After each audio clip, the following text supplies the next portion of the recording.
Hi friends, ಎಲ್ಲರಿಗೂ ನಮಸ್ಕಾರ. ಬನ್ನಿ ಫ್ರೆಂಡ್ಸ್, ಶಾರದೆ ಸೀರಿಯಲ್ನ ಇವತ್ತಿನ ಸಂಚಿಕೆಯಲ್ಲಿ ಏನಾಗ್ತಿದೆ ಅಂತ ನೋಡ್ಕೊಬರೋಣ. ಅದಕ್ಕೂ ಮುಂಚೆ ಯಾರೆಲ್ಲ ನನ್ನ ವಿಡಿಯೋ ನೋಡ್ತಾ ಇದ್ದೀರಾ ಅವರೆಲ್ಲ ಪ್ಲೀಸ್ ಪುಟ್ಟದೊಂದು ಲೈಕ್ ಮಾಡಿ, ಹಾಗೆ ಫಾಲೋ ಮಾಡೋದನ್ನು ಮರಿಬೇಡಿ. ಬನ್ನಿ ಸ್ಟಾರ್ಟ್ ಮಾಡೋಣ. ಫ್ರೆಂಡ್ಸ್, ಮೊದಲಿಗೆ ಸುಮಿತ್ರಾ, ಈ ನಿನ್ನ ಕೆಟ್ಟ ಮುಖನ ನನಗೆ ತೋರಿಸ್ಬೇಡ, ಇಲ್ಲಿಂದ ತೊಲಗು ಅಂತ ಶಾರದನ ಬೈತಾ ಇದ್ರೆ ಶಾರದಾ ಸಿಕ್ಕಾಬಟ್ಟೆ ಕಣ್ಣೀರು ಹಾಕ್ಕೊಂಡು ನಿಂತ್ಕೊಬಿಡ್ತಾಳೆ. ಹಾಗೆ ನೀನೆಲ್ಲಿ ಹೋಗ್ತೀಯಾ, ನಾನೇ ತೊಲಗ್ತೀನಿ ಅಂತ ಕೋಪ ಮಾಡಿಕೊಂಡು ಮನೆಯೊಳಗಡೆ ಹೋಗ್ತಾ ಇದ್ರೆ ಎಲ್ಲರೂ ಸಿಕ್ಕಾಬಟ್ಟೆ ಶಾಕ್ ಆಗಿ ಸುಮಿತ್ರಾ ಮುಖನ ನೋಡ್ತಾ ಇದ್ರೆ ಶಾರದಾ ಮಾತ್ರ ಸಿಕ್ಕಾಬಟ್ಟೆ ಕಣ್ಣೀರು ಹಾಕ್ಕೊಂಡು ಸಿದ್ದನ ಹಗ್ ಮಾಡಿಕೊಂಡು ಹಾಗೆ ನಿಂತ್ಕೊಬಿಡ್ತಾಳೆ. ಹಾಗೆ ದಶರಥ ಬಂದು ಸಮಾಧಾನ ಮಾಡ್ಕೋ ಶಾರದಾ, ನಾನು ಯಾವ ಪರಿಸ್ಥಿತಿಲಿ ಇದ್ದೀನಿ ಅಂತ ಅಂದರೆ ಸುಮಿತ್ರನ ಸಮಾಧಾನ ಮಾಡೋಕ್ಕೆ ಆಗ್ತಾ ಇಲ್ಲ. ಏನು ಹೇಳಿದ್ರು ಅವಳು ಅರ್ಥ ಮಾಡ್ಕೊಳ್ಳೋ ಪರಿಸ್ಥಿತಿಲಿ ಇಲ್ಲ. ತನ್ನ ಮಗಳಿಗೆ ಮದುವೆ ವಿಷಯದಲ್ಲಿ ಈ ರೀತಿ ಮೂರು ಸಲ ಅನ್ಯಾಯ ಆಯ್ತಲ್ಲ ಅಂತ ತುಂಬ ನೊಂದ್ಕೊಂಡಿದ್ದಾಳೆ. ಯಾವುದೇ ತಾಯಿ ಆದರೂ ಸಹ ಇದೇ ರೀತಿ ತಾನೇ ಇಂಥ ಸಂದರ್ಭದಲ್ಲಿ ರಿಯಾಕ್ಟ್ ಮಾಡೋದು. ದಯವಿಟ್ಟು ಅರ್ಥ ಮಾಡ್ಕೋ, ಒಂದಲ್ಲ ಒಂದು ದಿನ ಅವಳು ನಿನ್ನನ್ನು ಕ್ಷಮಿಸ್ತಾಳೆ. ನೀನು ಅವಳ ಹತ್ರ ಅಮ್ಮ ಅಂತ ಕರಿತೀಯ, ಸಮಾಧಾನ ಮಾಡ್ಕೊ ಅಂತ ಹೇಳಿ ಹೊರಟೋಗ್ತಾ ಇದ್ರೆ ತಾತನೂ ಸಹ ಏನು ಮಾತಾಡದೆ ತನ್ನ ಪಾಡಿಗೆ ತಾನು ಹೋಗ್ತಾ ಇರ್ತಾರೆ. ಇನ್ನೊಂದು ಕಡೆ ಶಾರದಾ ಅದಕ್ಕೆ ತೋಚದೆ ಸಿದ್ದನ ಹಗ್ ಮಾಡಿಕೊಂಡು ಕಣ್ಣೀರು ಹಾಕ್ತಾ ಇರ್ತಾಳೆ. ಹಾಗೆ ಇನ್ನೊಂದು ಕಡೆ ಪಾರಿಜಾತ ಜ್ಯೋತಿಕನ ಹತ್ರ ಸತ್ಯ ತಿಳ್ಕೊಳ್ಳೇಬೇಕಂತ ಜ್ಯೋತಿಕನ ಹಿಡಿಯೋಕ್ಕೆ ಅಂತ ಹೋಗ್ತಾ ಇರ್ತಾಳೆ. ಹಾಗೆ ಜ್ಯೋತಿಕ ಹೋಗ್ತಾ ಇರಬೇಕಾದ್ರೆ ಸಡನ್ನಾಗಿ ಕೈ ಇಟ್ಕೊಂಡು ನೋಡಿದ ತಕ್ಷಣ ಇವಳಿಗಂತೂ ಸಿಕ್ಕಾಪಟ್ಟೆ ಶಾಕ್ ಆಗ್ತಾ ಇರುತ್ತೆ. ಅಲ್ಲ ಗ್ರಾನಿ, ಏನಾಗಿದೆ, ನನ್ನ ಕೈ ಇಟ್ಕೊಂಡು ಏನು ಕೇಳಿತಿದ್ದೀರಾ ಅಂತ ಅಂದಾಗ ಸತ್ಯ ಹೇಳು, ಪಾಲಾಕ್ಷನಿಗೆ ಏನಾಗಿದೆ ಅಂತ ಸತ್ಯ ಗೊತ್ತಾಗಬೇಕು, ಏಳು ಗೋಲ್ಡಿ ಅಂತ ಅನ್ಬೇಕಾದ್ರೆ ಇವಳಿಗೆ ಸಿಕ್ಕಾಪಟ್ಟೆ ಶಾಕ್ ಆಗ್ತಾ ಇರುತ್ತೆ. ಯಾಕೆ ನಂಗೆ ಟಾರ್ಚರ್ ಕೊಡ್ತಿದ್ದೀರಾ, ನನ್ನ ಮಾತು ಮೇಲೆ ನಂಬಿಕೆ ಇಲ್ವಾ, ನಾನೇನು ಅಪ್ಪನ್ನ ಮಾಡಿಲ್ಲ ಅಂತ ಅಂದಾಗ ಇಲ್ಲ, ನಿನ್ನ ಮಾತನ್ನ ನಾನು ನಂಬಲ್ಲ, ನನ್ನ ಮಗನಿಗೆ ಏನೋ ಮಾಡಿದ್ದೀಯಾ, ಆ ರೋಹನ್ ಏನೋ ಹೇಳ್ತಾ ಇದ್ದ, ಅದು ಸತ್ಯ ಅಂತ ನನಗೆ ಅನ್ನಿಸ್ತಿದೆ ಅಂತ ಅಂದಾಗ ಇವಳಿಗೆ ಮತ್ತಷ್ಟು ಶಾಕ್ ಆಗ್ತಾ ಇದೆ. ಅವನು ಯಾರೋ ಇಡಿಯಟ್ ಏನೋ ಅಂದ ಅಂತ ನಂಬ್ತಿದ್ರಲ್ಲ ಗ್ರಾನಿ, ಹಾಗಾದರೆ ಅವನ ಮೇಲೆ ನಂಬಿಕೆ ಇದೆ, ನಿಮ್ಮ ಮೊಮ್ಮಗಳ ಮೇಲೆ ನಂಬಿಕೆ ಇಲ್ವಾ? ಮೊದಲು ನಿಮ್ಮ ಕೋಪನ ಕಂಟ್ರೋಲ್ ಮಾಡಿಕೊಂಡು ಆಮೇಲೆ ಬಂದು ನನ್ನ ಹತ್ರ ಮಾತಾಡಿ ಅಂತ ಅನ್ಬೇಕಾದ್ರೆ ಪಾರಿಜಾತ ಕಣ್ಣೀರು ಹಾಕ್ಕೊಂಡು ಏನು ಹೇಳ್ತಿದ್ಯಾ ಗೋಲ್ಡಿ, ಪಾಲಾಕ್ಷ ನನ್ನ ಸ್ವಂತ ಮಗ ಕಣೆ, ನನ್ನ ರಕ್ತ ಹಂಚ್ಕೊಂಡು ಹುಟ್ಟಿರೋ ಮಗ, ಅವನಿಗೇನಾಗಿದೆ ಅಂತ ಸಿಕ್ಕಾಬಟ್ಟೆ ಟೆನ್ಷನ್ ಆಗ್ತಿದೆ, ನಿನಗೆಲ್ಲ ಅರ್ಥ ಆಗುತ್ತೆ ಅಂತ ಕಣ್ಣೀರು ಹಾಕ್ತಾ ಇರ್ತಾಳೆ. ಹಾಗೆ ಎತ್ತು ತಾಯಿ ಸಂಕಟನ ಅರ್ಥ ಮಾಡ್ಕೊಳ್ಳೆ, ದಯವಿಟ್ಟು ನನ್ನ ಮಗ ಎಲ್ಲಿ ಹೇಳೆ ಅಂತ ಕಣ್ಣೀರು ಹಾಕ್ಕೊಂಡು ರಿಕ್ವೆಸ್ಟ್ ಮಾಡ್ತಿರ್ಬೇಕಾದ್ರೆ ದಯವಿಟ್ಟು ಆಳ್ಬೇಡಿ ಗ್ರಾನಿ, ನಾನು ಏನು ಮಾಡಿಲ್ಲ, ಅಪ್ಪನಿಗೆ ಅರ್ಥ ಮಾಡ್ಕೊಳ್ಳಿ ಅಂತ ಅಂದಾಗ ಹಾಗಾದರೆ ಆ ರೋಹನ್ ಏನಕ್ಕೆ ಹೋಗ್ಬೇಕಾದ್ರೆ ಆ ರೀತಿ ಅಂದ ಅಂತ ಕೇಳ್ತಾ ಇರ್ತಾಳೆ. ಹಾಗೆ ನಿನ್ನ ಮೇಲೆ ನನಗೆ ಸ್ವಲ್ಪ ನಂಬಿಕೆ ಬರ್ತಿಲ್ಲ ಕಣೆ ಅಂತ ಅಂದಾಗ ಕೈ ಮುಗಿದು ದಯವಿಟ್ಟು ನನ್ನನ್ನು ನಂಬಿ ಅರ್ಥ ಮಾಡ್ಕೊಳ್ಳಿ ಗ್ರಾನಿ, ಯು ನೋ ವಾಟ್, ನಿಮಗೆ ಗೊತ್ತಾ, ನಿಮಗೆ ಮಾತ್ರ ಮಗನ, ಅವ್ರು ನನಗೆ ಅಪ್ಪ, ಅವ್ರ ರಕ್ತ ಹಂಚ್ಕೊಂಡೆ ತಾನೇ ನಾನು ಹುಟ್ಟಿರೋದು, ಆಮೇಲೆ ನನಗೆ ಪ್ರೀತಿ ಇರಲ್ವಾ, ನಾನೇನಕ್ಕೆ ಅಪ್ಪನೇನು ಮಾಡಲಿ ಅಂತ ಅಂದಾಗ ಅದೇ ಕಡೆ ನನಗೆ ಭಯ ಆಗ್ತಾ ಇರೋದು, ನಿನ್ನ ಮೇಲೆ ಪ್ರಾಣನ ಇಟ್ಕೊಂಡಿದ್ದ, ನನ್ನ ಮಗಳು, ನನ್ನ ರಕ್ತ ಹಂಚ್ಕೊಂಡು ಹುಟ್ಟಿರೋ ಮಗಳು ಅಂತ ಅಷ್ಟು ಖುಷಿ ಪಡ್ತಿದ್ದ, ಏನಾದರೂ ಮಾಡ್ದ ಅಂತ ಕೇಳ್ತಾ ಇರ್ತಾಳೆ. ಹಾಗೆ ಮತ್ತೆ ಇನ್ನೊಂದು ಕಡೆ ಪಾರಿಜಾತ ಸಿಕ್ಕಾಬಟ್ಟೆ ಟೆನ್ಷನ್ ಮಾಡಿಕೊಂಡು ಅಯ್ಯೋ ದೇವ್ರೆ, ನನ್ನ ಮಗನ ನಾನು ಎಲ್ಲಿ ಹುಡುಕ್ಲಿ ಅಂತ ಯೋಚನೆ ಮಾಡ್ತಿರ್ಬೇಕಾದ್ರೆ ಯಾಕೆ ಗ್ರಾನಿ ಈ ರೀತಿ ಮಾತಾಡ್ತಾ ಇದ್ದೀರಾ, ನಿಮ್ಮ ಮಗನ ನಾನು ಏನೂ ಮಾಡಿಲ್ಲ, ಸಾಲದಕ್ಕೆ ನನ್ನ ಸ್ವಂತ ಅಪ್ಪ ಇಷ್ಟು ದಿನಗಳಾದ್ಮೇಲೆ ಅವರು ನನಗೆ ಸಿಕ್ಕಿದ್ದಾರೆ, ನಾನೇನಾದರೂ ಮಾಡ್ತೀನ ಅಂತ ನಾಟಕ ಮಾಡ್ತಾ ಇರ್ತಾಳೆ. ಹಾಗೆ ಅಪ್ಪನ ಹುಡುಕ್ಸೋಕ್ಕೆ ಎಲ್ಲೆಲ್ಲಿ ಕಷ್ಟಪಟ್ಟಿದ್ದೀನಿ ನಿಮಗೆ ಗೊತ್ತಾ, ಪ್ರೈವೇಟ್ ಏಜೆಂಟಿಗೆಲ್ಲ ಕಾಲ್ ಮಾಡಿದ್ದೀನಿ, ಇಡೀ ನನ್ನ ಫ್ರೆಂಡ್ ಸರ್ಕಲ್ಗೆ ಹೇಳಿದ್ದೀನಿ, ಇನ್ಸ್ಪೆಕ್ಟರ್ನ ಅರೇಂಜ್ ಮಾಡಿದ್ದೀನಿ, ಇಷ್ಟೆಲ್ಲ ಮಾಡಿದ್ದೀನಿ, ಒಂದು ವೇಳೆ ನಾನೇ ಏನಾದರೂ ಅಪ್ಪನಿಗೆ ತೊಂದರೆ ಕೊಡೋದಾಗಿದ್ದರೆ ನಾನೇನಕ್ಕೆ ಈ ಥರ ಎಲ್ಲ ಕಷ್ಟಪಡಬೇಕಿತ್ತು, ಈ ಮನೇಲಿ ಅನ್ನ ತಿಂದಿದ್ದೀನಿ ಗ್ರಾನಿ, ಋಣನೂ ಇದೆ, ಆದರೆ ನನಗೆ ನನ್ನ ನಿಜವಾದ ಅಕ್ರೆ ಅಂದರೆ ಅಪ್ಪನೇ ಗ್ರಾನಿ ಅಂತ ಡ್ರಾಮಾ ಮಾಡ್ತಾ ಇರ್ತಾಳೆ. ಪಾರಿಜಾತನಿಗೆ ಸಿಕ್ಕಾಬಟ್ಟೆ ಟೆನ್ಷನ್ ಆಗ್ತಾ ಇರುತ್ತೆ. ಹಾಗೆ ಮತ್ತೆ ಕೋಪ ಮಾಡಿಕೊಂಡು ಜ್ಯೋತಿಕಾ ಹೇಳ್ತಾ ಇರ್ತಾಳೆ, ಆ ಶಾರದಾ ಪರ ಅಪ್ಪ ನಿಂತರು ಅಂತ ನನಗೆ ಸಿಟ್ಟು ಬಂದಿದೆ, ಅದನ್ನು ಬಿಟ್ಟು ನನಗೆ ಯಾವ ದ್ವೇಷನೂ ಇಲ್ಲ ಗ್ರಾನಿ, ದಯವಿಟ್ಟು ಅರ್ಥ ಮಾಡ್ಕೊಳ್ಳಿ ಅಂತ ಹೇಳ್ತಾ ಇರ್ತಾಳೆ. ಹಾಗೆ ಪ್ಲೀಸ್ ನನ್ನ ನಂಬಿ ಅನುಮಾನ ಪಡಬೇಡಿ ಅಂತ ಎಷ್ಟು ಬೇಜಾರಾಗ್ತಿದೆ ಗೊತ್ತಾ, ನೀವೇನಾದರೂ ಅನುಮಾನ ಪಟ್ಟರೆ ನನಗೆ ಸಿಕ್ಕಾಬಟ್ಟೆ ಬೇಜಾರಾಗುತ್ತೆ ಅಂತ ಗ್ರಾನಿನ ಹಗ್ ಮಾಡಿಕೊಂಡು ಡ್ರಾಮಾ ಮಾಡ್ತಾ ಇರ್ತಾಳೆ. ಹಾಗೆ ಪಾರಿಜಾತ ಸಿಕ್ಕಾಬಟ್ಟೆ ಬೇಜಾರಿಂದ ಸಾರಿ ಗೋಲ್ಡಿ ಅಂತ ಅಂದಾಗ ಡ್ರಾಮಾ ಮಾಡಿಕೊಂಡು ತನ್ನ ಮನಸ್ಸಲ್ಲಿ ಗುರುವಿಗೆ ತಿರಮಂತ್ರ ಅಂತ ಅಂದರೆ ಹೀಗೆ ಮಾಡೋದು ಅಂತ ಹೇಳ್ಕೊಂಡು ನಗಾಡ್ಕೊಂಡು ಬರ್ತಾ ಇದ್ದರೆ ಈ ಕಡೆ ಪಾರಿಜಾತನಿಗೆ ಸಿಕ್ಕಾಬಟ್ಟೆ ಟೆನ್ಷನ್ ಆಗ್ತಾ ಇರುತ್ತೆ. ಇವಳು ನಿಜವಾಗ್ಲೂ ನಿಜ ಹೇಳ್ತಿದ್ದಳು, ನಾಟಕ ಮಾಡ್ತಿದ್ದಳು, ಒಂದು ನನಗೆ ಗೊತ್ತಿಲ್ವಲ್ಲ ಅಂತ ಯೋಚನೆ ಮಾಡ್ತಾ ಇರ್ತಾಳೆ. ಹಾಗೆ ಇನ್ನೊಂದು ಕಡೆ ಶಾರದಾ ಕಿಚನಲ್ಲಿ ನಿಂತ್ಕೊಂಡು ಸುಮಿತ್ರಾ ಹೇಳಿರೋ ಮಾತೆಲ್ಲ ನೆನ್ಪು ಮಾಡಿಕೊಂಡು ಕಣ್ಣೀರು ಹಾಕ್ತಾ ಇರ್ತಾಳೆ. ಎಷ್ಟು ಸಾಧ್ಯನೋ ಅಷ್ಟು ದೂರ ನನ್ನಿಂದ ದೂರ ಹೋಗ್ಬಿಡು ಅಂತ ಹೇಳಿರೋ ಮಾತೆಲ್ಲ ನೆನ್ಪು ಮಾಡಿಕೊಂಡು ಕಣ್ಣೀರು ಹಾಕ್ತಿರ್ಬೇಕಾದ್ರೆ ಕಿಚನ್ಗೆ ಸಿದ್ದು ಬರ್ತಾನೆ.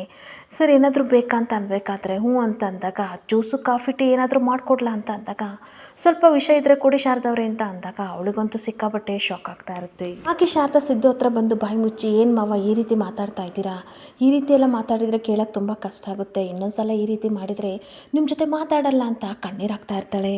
ಸಿದ್ದು ಶಾರದಾ ಹತ್ರ ಬಂದ್ಬಿಟ್ಟು ಇನ್ನೇನು ಮಾಡಲಿ ಶಾರದವ್ರೆ, ನಿಮ್ಮ ಬಾಡೋಗಿರೋ ಮುಖನ ನೋಡ್ಕೊಂಡು ಸುಮ್ಮನೆ ಇರಲ್ಲ ಅಂತ ಕೇಳ್ತಾ ಇರ್ತಾನೆ. ಹಾಗೆ ಶಾರದಾ ಸಿಕ್ಕಾಬಟ್ಟೆ ಬೇಜಾರು ಮಾಡಿಕೊಂಡು, ನನ್ನ ಜೀವನದಲ್ಲಿ ಏನಾಗಿದೆ ಮಾವ, ನನ್ನ ಬದುಕು ತುಂಬ ಚೆನ್ನಾಗಿದೆ, ದೇವರು ನನಗೆ ಎಲ್ಲ ಕೊಟ್ಟಿದ್ದೇನೆ, ಆದರೆ ಕೆಲವೊಂದು ವಿಷಯದಲ್ಲಿ ಹೊಂದಾಣಿಕೆ ಮಾಡ್ಕೊಂಡು ಹೋದ್ರೆ ಎಲ್ಲ ಸರಿ ಹೋಗುತ್ತೆ ಅಂತ ಹೇಳ್ತಾ ಇರ್ತಾಳೆ. ಆಗ ಸಿದ್ದು ಇದನ್ನ ಬೇಸರದಲ್ಲಿ ಹೇಳ್ಕೊತಿದ್ದೀರಲ್ಲ ಯಾಕೆ ಅಂತ ಅಂದಾಗ, ಖಂಡಿತ ಇಲ್ಲ, ನನಗೆ ತುಂಬ ಖುಷಿ ಇದೆ, ಮುದ್ದಾದ ಮಗಳು, ಹಾಗೆ ಗಂಡ ಇರಬೇಕಾದ್ರೆ ನನಗೇನು ತೊಂದರೆ ಇದೆ, ಹಾಗೆ ನಂಗೆ ಅಪ್ಪ ಅಮ್ಮ ಯಾರೋ ಅನ್ನೋ ಸತ್ಯನೂ ಗೊತ್ತಾಗಿದೆ, ಇನ್ನೇನು ಅವ್ರ ಹತ್ರ ಸೇರ್ತೀನಿ ಅನ್ನೋ ನಂಬಿಕೆನೂ ನನಗಿದೆ ಅಂತ ಶಾರದೆ ಹೇಳ್ತಾ ಇರ್ತಾಳೆ.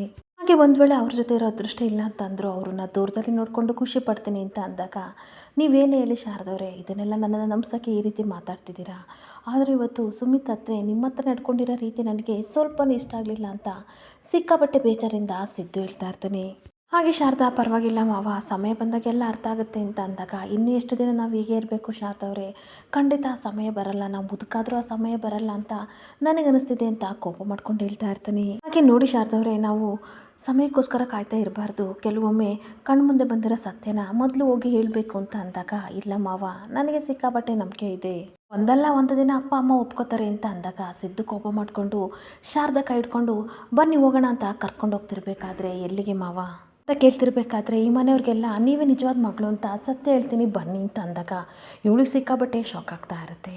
ಹಾಗೆ ಬರ್ತೀರಾ ಇಲ್ವೋ ಅಂತ ಅನ್ಬೇಕಾದ್ರೆ, ಖಂಡಿತ ನಾನು ಬರಲ್ಲ, ಅರ್ಥ ಮಾಡ್ಕೊಳ್ಳಿ, ಸಮಯ ಬರೋರ್ಗೂ ಕಾಯಬೇಕು ಅಂತ ಹೌದು ಥರ ಹೇಳಿದಾರಲ್ವಾ, ನಾನು ಬರಲ್ಲ ಅಂತ ಶಾರದೆ ಹೇಳ್ತಾ ಇರ್ತಾಳೆ. ಹಾಗೆ ನೀವೇನಾದರೂ ಈ ವಿಷಯನ ಈಗ ಹೋಗಿ ಹೇಳಿದರೆ, ಖಂಡಿತ ಸುಮಿತ್ರಮ್ಮನ ವಿಷಯದಲ್ಲಿ ನಾನು ತುಂಬ ಚಿಕ್ಕವಳಾಗ್ತೀನಿ, ನನ್ನನ್ನು ಹೊಲಿಸ್ಕೊಳ್ಳೋಕೆ ಈ ರೀತಿ ಎಲ್ಲ ಮಾಡ್ತಿದ್ದಾಳೆ ಅಂತ ಅನ್ಕೋತಾರೆ, ಅವ್ರ ವಿಷಯದಲ್ಲಿ ತುಂಬ ಚಿಕ್ಕವಳಾಗ್ಬಿಡ್ತೀನಿ, ನನ್ನಿಂದ ಇನ್ನೂ ದೂರ ಹೋಗ್ತಾರೆ ಅಂತ ಶಾರದಾ ಕಣ್ಣೀರು ಹಾಕ್ಕೊಂಡು ಹೇಳ್ತಾ ಇರ್ತಾಳೆ. ಹಾಗೆ ಸಿದ್ದಿದ್ದೆಲ್ಲ ಏನಾಗಲ್ಲ, ತಲೆ ಕೆಡಿಸ್ಕೋಬೇಡಿ ಅಂತ ಅಂದಾಗ, ಇಲ್ಲ ಮಾವ, ನನ್ನ ಪಾಲಿಗೆ ಬಂದಿರೋ ಯುದ್ಧ, ಇದರಲ್ಲಿ ನಾನೇ ಮುನ್ನುಗ್ಗಬೇಕು, ಇದನ್ನೆಲ್ಲ ನಾನೇ ನೋಡ್ಕೋತೀನಿ, ಈ ವಿಷಯನ ಇಲ್ಲಿಗೆ ಬಿಟ್ಬಿಡಿ, ಇನ್ಮೇಲೆ ಮುಂದುವರಿಸ್ಬೇಡಿ ಅಂತ ಅಂದಾಗ ಸಿದ್ದಿಗೆ ಸಿಕ್ಕಾಬಟ್ಟೆ ಬೇಜಾರಾಗ್ತಾ ಇರುತ್ತೆ.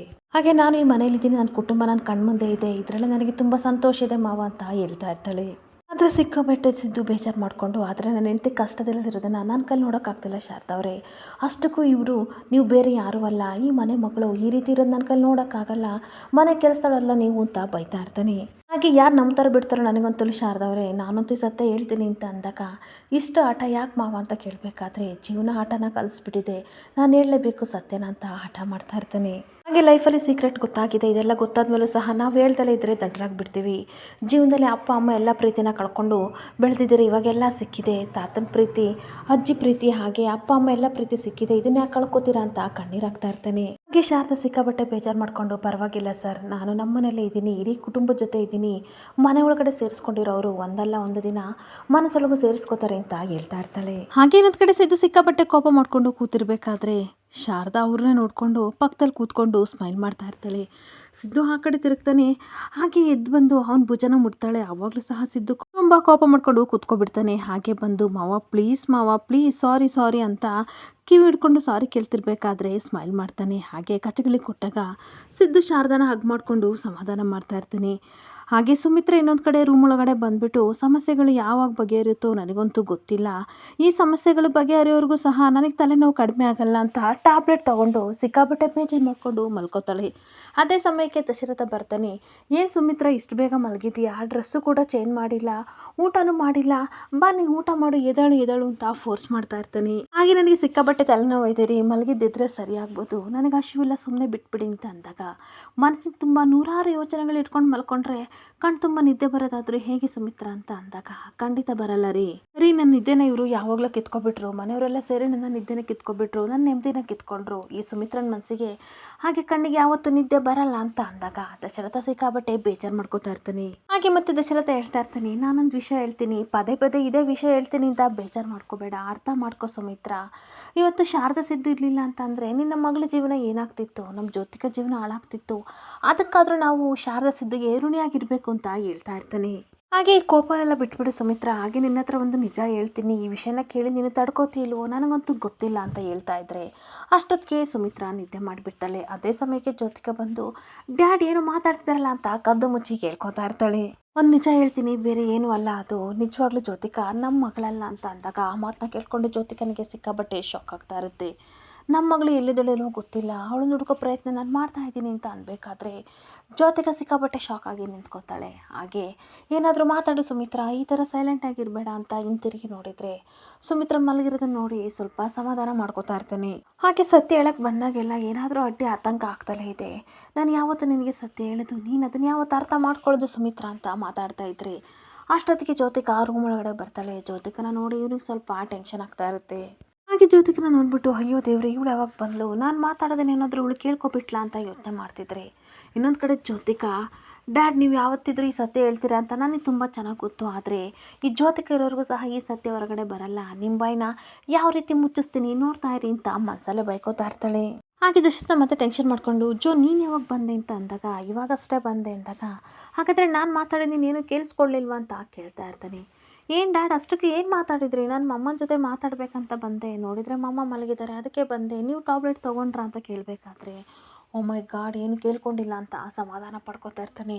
ಹಾಗೆ ಸರಿ ಡ್ಯಾಡ್ ಮಲ್ಕೊಳ್ಳಿ ಗುಡ್ ನೈಟ್ ಅಂತ ಹೋಗ್ತಾ ಇರಬೇಕಾದ್ರೆ ದಶರಥ ಏನು ಕೇಳ್ಕೊಂಡಿಲ್ಲ ಅಂತ ಮಲ್ಕಕ್ಕೆ ಹೋಗ್ತಾ ಇರ್ತಾನೆ. ಆದರೆ ಜ್ಯೋತಿಕ ಇನ್ನೊಂದು ಕಡೆ ಇಷ್ಟು ದಿನ ಹೇಗೋ ನಿಮ್ಮನ್ನು ಸಹಿಸ್ಕೊಂಡಿದ್ದೆ, ಆದರೆ ಇನ್ಮೇಲೆ ಸಹಿಸ್ಕೊಳ್ಳೋಕೆ ಸಾಧ್ಯನೇ ಇಲ್ಲ, ಆದಷ್ಟು ಬೇಗ ನಿಮ್ಮನ್ನು ಮೇಲೆ ಕಳಿಸ್ತೀನಿ ನೋಡ್ತಾ ಇರಿ, ಯಾವ ರೀತಿ ಪ್ಲ್ಯಾನ್ ಮಾಡ್ತೀನಿ ನೋಡ್ತಾ ಇರಿ ಅಂತ ಮನಸ್ಸಲ್ಲೇ ಬೈಕೋತಾ ಇರ್ತಾಳೆ.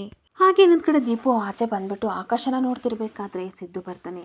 ದೀಪು ಪುಟ್ಟ ಏನು ಮಾಡ್ತಿದ್ದೀಯಾ ಅಂತ ಅಂದಾಗ ಅಪ್ಪ ಆಕಾಶನ ನೋಡ್ತಾ ಇದ್ದೀನಿ ಅಂತ ಅಂದಾಗ ಅಯ್ಯೋ ಅದನ್ನೇನಕ್ಕೆ ನೋಡ್ತಿದ್ದೀಯಾ, ಟೈಮ್ ಆಗುತ್ತೆ, ನಾಳೆ ಸ್ಕೂಲಿಗೆ ಬೇರೆ ಬೇಗ ಹೋಗಬೇಕು, ಬಾ ಮಲಗು ಅಂತ ಅನ್ಬೇಕಾದ್ರೆ ಇರು ಅಪ್ಪ ಇನ್ನೂ 11 ಗಂಟೆ 11 ನಿಮಿಷ ಆಗಿಲ್ಲ, ಅದಕ್ಕೋಸ್ಕರ ವೆಯ್ಟ್ ಮಾಡ್ತಿದ್ದೀನಿ ಅಂತ ದೀಪು ಹೇಳ್ತಾ ಇರ್ತಾಳೆ. ಹಾಗೆ ನಿಮ್ಮ ಮೊಬೈಲ್ ಕೂಡ ತಂದಿದ್ದೀನಿ ಅಪ್ಪ, ಇನ್ನು 2 ಮಿನಿಟ್ಸ್ ಇದೆ 11 ಗಂಟೆ 11 ನಿಮಿಷ ಆಗೋಕ್ಕೆ ಇರಿ ಅಂತ ಅಂದಾಗ ಅಷ್ಟಕ್ಕೂ ಇದನ್ನೆಲ್ಲ ಏನಕ್ಕೆ ನಂಬ್ತಿದ್ದೀಯಾ, ಏನಕ್ಕೆ ಆಗಬೇಕು ಅಂತ ಅಂದಾಗ 11 ಗಂಟೆ 11 ನಿಮಿಷ ಆದರೆ ನಾವೇನು ಪ್ರಾರ್ಥನೆ ಮಾಡ್ಕೋತೀವಿ ಅದೆಲ್ಲ ಈಡೇರುತ್ತಂತೆ, ಅದಕ್ಕೆ ವೆಯ್ಟ್ ಮಾಡ್ತಿದ್ದೀನಿ ಅಂತ ಅಂದಾಗ ಇದನ್ನೆಲ್ಲ ಯಾರು ದೀಪು ಹೇಳ್ಕೊಟ್ಟಿದ್ದು ಅಂತ ಅಂದಾಗ ನನ್ನ ಫ್ರೆಂಡ್ ಹೇಳಿದ್ಲು, ಅವಳೇನು ಕೇಳ್ಕೊಂಡ್ರು ಸಹ ಆಕಾಶ ಜೊತೆ ಮಾತಾಡ್ಕೊಂಡಾಗ ಎಲ್ಲ ನೆರವೇರುತ್ತಂತೆ, ಅದಕ್ಕೆ ನಾನು ವೆಯ್ಟ್ ಮಾಡ್ತಿದ್ದೀನಿ ಅಂತ ದೀಪು ಹೇಳ್ತಾ ಇರ್ತಾಳೆ. ಹಾಗೆ ಅದೇ ಸಮಯಕ್ಕೆ ಶಾರದಾ ಬರ್ತಾಳೆ. ಅಪ್ಪ ಮಗಳಿಬ್ಬರು ಏನು ಮಾಡ್ತಾ ಇದ್ದೀರಾ, ನಿದ್ದೆ ಬಂದಿರೋ ನಿಮಗೆ ಬನ್ನಿ ಅಂತ ಅಂದಾಗ ಅಯ್ಯೋ ನನ್ನ ಮಗಳು ಪ್ರೇಯರ್ ಮಾಡಬೇಕಂತೆ ಅದಕ್ಕೆ ವೆಯ್ಟ್ ಮಾಡ್ತಿದ್ದೀನಿ ಅಂತ ಅಂದಾಗ ಎಂಥ ಪ್ರೇಯರ್ ಅಂತ ಅಂದಾಗ 11 ಗಂಟೆ 11 ನಿಮಿಷಕ್ಕೆ ದೇವ್ರು ಬರ್ತಾನಂತೆ, ಏನೋ ಪ್ರೇಯರ್ ಮಾಡಬೇಕಂತೆ, ಮುಹೂರ್ತ ಬೇರೆ ಫಿಕ್ಸ್ ಮಾಡಿದ್ದಲ್ಲ ನನ್ನ ಮಗಳು, ಅದಕ್ಕೆ ವೆಯ್ಟ್ ಮಾಡ್ತಿದ್ದೀನಿ ಶಾರದಾ ಅವರೇ ಅಂತ ಸಿದ್ದು ಹೇಳ್ತಾ ಇದ್ರೆ ಅವಳಿಗಂತೂ ಸಿಕ್ಕಾಬಟ್ಟೆ ಕನ್ಫ್ಯೂಷನ್ ಆಗ್ತಾ ಇರುತ್ತೆ. ಹಾಗೆ ಸಿದ್ದು ಶಾರದವ್ರೆ ನನ್ನ ಮುಖ ನೋಡಬೇಡಿ ಮೇಲ್ ನೋಡಿ ಅಲ್ಲಿ ಗಾಡ್ ಕಾಣ್ತಾನೆ ಅಂತ ಅನ್ಬೇಕಾದ್ರೆ ಅಪ್ಪ ಅಪ್ಪ ತೊಗೊಳ್ಳಿ ನೀವು ಫೋನ 11 ಗಂಟೆ 11 ನಿಮಿಷ ಆಯಿತು ಅಂತ ಪ್ರೇಯರ್ ಮಾಡ್ತಾ ಇರ್ತಾಳೆ. ನೋಡಪ್ಪ ದೇವ್ರೆ, ನಮ್ಮ ಅಮ್ಮನ ಮೇಲೆ ಸಿಕ್ಕಾಬಟ್ಟೆ ಕೋಪ ಮಾಡ್ಕೊಂಡಿದ್ದಾರೆ, ನಮ್ಮಮ್ಮ ತುಂಬ ಒಳ್ಳೆಯವರು, ಎಲ್ಲರನ್ನೂ ಪ್ರೀತಿಯಿಂದ ನೋಡ್ತಾರೆ ಮಾತಾಡಿಸ್ತಾರೆ, ಅವರಿಗೆ ಒಳ್ಳೇದು ಮಾಡು ದೇವ್ರೆ, ನಮ್ಮಮ್ಮ ಯಾವಾಗಲೂ ನಗ್ನಗ್ತಾ ಇರಬೇಕು, ನಾನು ಚಿಕ್ಕವಳಲ್ವಾ, ನಾನು ಏನು ಕೇಳಿದ್ರು ನೀನು ಕೊಡ್ತೀಯ ಅಂತ ನಂಬಿದ್ದೀನಿ, ಪ್ಲೀಸ್ ಕಾಪಾಡು ಅಂತ ಅನ್ಬೇಕಾದ್ರೆ ಶಾರದಾ ತನ್ನ ಮಗಳ ಮುಖ ನೋಡಿಕೊಂಡು ಕಣ್ಣೀರು ಹಾಕ್ಕೊಂಡು ಅವಳನ್ನ ಹಗ್ ಮಾಡ್ಕೊಂಡು ಹಾಗೆ ನಿಂತ್ಕೋತಾಳೆ. ಇಲ್ಲಿಗೆ ಸಂಚಿಕೆ ಎಂಡ್ ಆಗ್ತಿದೆ. Thank you for the watching friends.